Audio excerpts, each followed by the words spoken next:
Now, beloved in the Seventh Day Adventist Church, beloved in the Seventh Day Adventist Church, this is a very urgent message, or urgent message called a look into the 144,000. And look into 144,000 called, chosen, and faithful, and the finishing of the work and the imminent return of Christ. Now, right here in Revelation chapter 17, here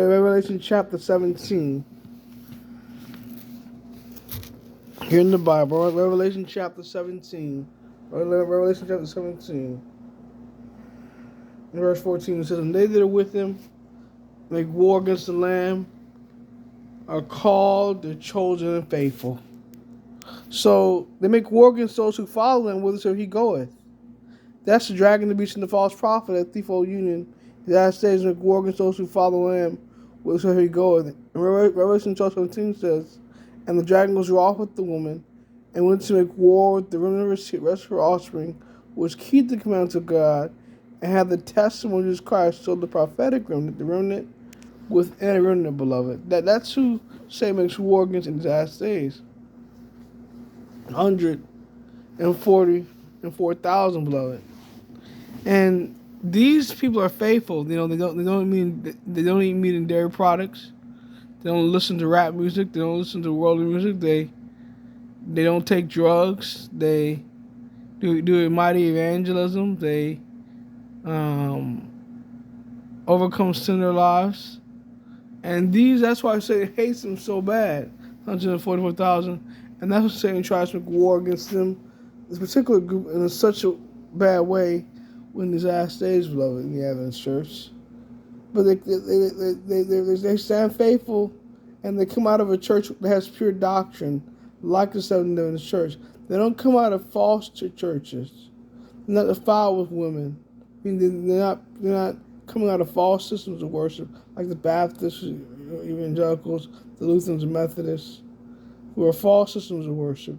They come out of the Seventh Day Adventist Church, which is God's pure church. So I disagree with people who say 104,000 can come out of other denominations. 104,000 come out of God's true church, but the Adventist Church. That's biblical, beloved.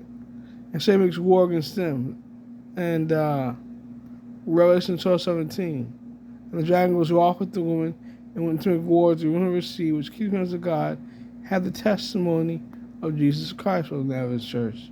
That's Bible, that's biblical, beloved, the Adventist Church. And beloved, the Adventist Church, they become suffering servants. Isaiah 53 says, "He was wounded for our transgressions, he bruised for our iniquities. Chastisement and peace upon his shoulders, and by his stripes we are healed." So they get wounded for their faith. They get mistreated by the Seventh Day Adventist Church itself, who at this time largely becomes an apostate system and becomes a sister of Babylon. Now, I didn't say Babylon itself. Southern Church does not become Babylon, or ever comes Babylon, but it has a Babylonian garment, and it persecutes 104,000 God's faithful people in his last days, and does not receive their message of revival and reformation of the Adventist Church. And so that's what we need to do. We need to recognize this, and also about the Adventist Church. When it comes to the imminent return, I heard something from Pastor David Gates. He said something recently on one of his pages.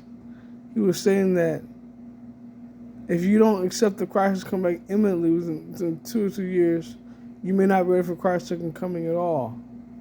And I totally agree with him on that. It's not coming 100 years from now, like Pastor Ted Wilson said. It's going to be within a couple of years, possibly, most likely. Based off the events, based off the climate action now laws, which are green laws, which bring the sin legislation to the back door. Based off the COVID-19 laws. Based off the, which is the pestilence, which they forbade buying and selling, and travel and right to be peaceable assemble within this country and other countries around the world recently, due to the pestilence laws, which bring some laws to the back door, green Sabbath laws the back door, based off of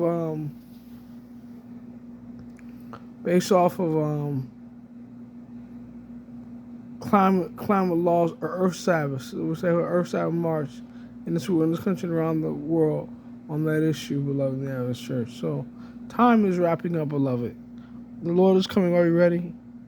The Lord is coming. Are you ready? If He comes tonight, will you be right? The theme of the Bible is Jesus and how He died to save men. The Bible assures us He's come back again. The Lord is coming. Are you ready, beloved Adventist Church? So now it's time to use a straight testimony. Not play games, not play around, just to please men, just to give a man-pan message, just to be a great man within the church and in the world, beloved. God does not need any more great men. He needs men who are dedicated to being watchmen, as I say, to give a straight testimony on the walls of Zion. That's what He needs. That's the type of men He needs in His last days, beloved Adventist Church. And adultery, homosexuality, fornication, all these things need to be silent and cried against, and meat eating, and dancing, and worldliness, and movie watching, TV watching, and all these things need to be silent and cried against in the last days. You can't give your testimony below. You can't overcome sin. The 104,000 come out of God's people. The 22 will not of Adventists will not go to the town of trouble. It's going to be a small 144,000, beloved. That's going to be a small 144,000, beloved. It makes it through the last days, beloved. Keep your eyes upon the prize. What's coming to Father, thank you for this day. This is almost a Passover day, which is on Monday evening. Thank you all for mercy and blessing. I'm asking those who will be with you as we're going to Passover, Lord. I'm asking you to forgive us our sins and transgressions, Lord. I'm asking you to be ready to make up the 104,000. Be called, chosen, faithful in the last days. And they give us your testimony. Jesus Christ, I'm praying, man. Go to your family. Happy Passover.